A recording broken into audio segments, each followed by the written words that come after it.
Labis na nagdadalamhati ang mga kaanak ng 14 anyos na lalaking ito matapos siyang bugbugin na naging dahilan ng kanyang kamatayan sa Barangay BF Homes, Parañaque. Ang menor de edad na biktima, isang person with disability. Ang mga nambugbog umano sa kanya, 6 na puro menor de edad din.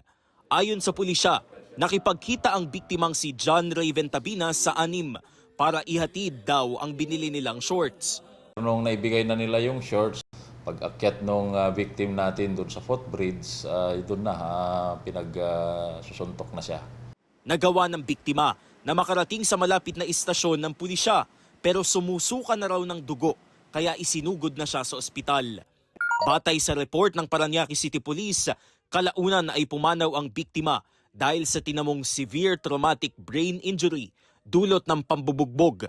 Sa follow-up operation, naaresto ang 6 na menor de edad na naituro pa raw ng biktima bago namatay.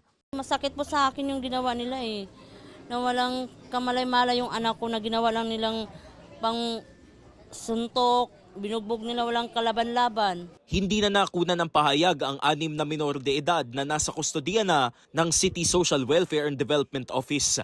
Inirefer na rin sa Parañaque City Prosecutor's Office ang reklamong murder na isinampa laban sa kanila.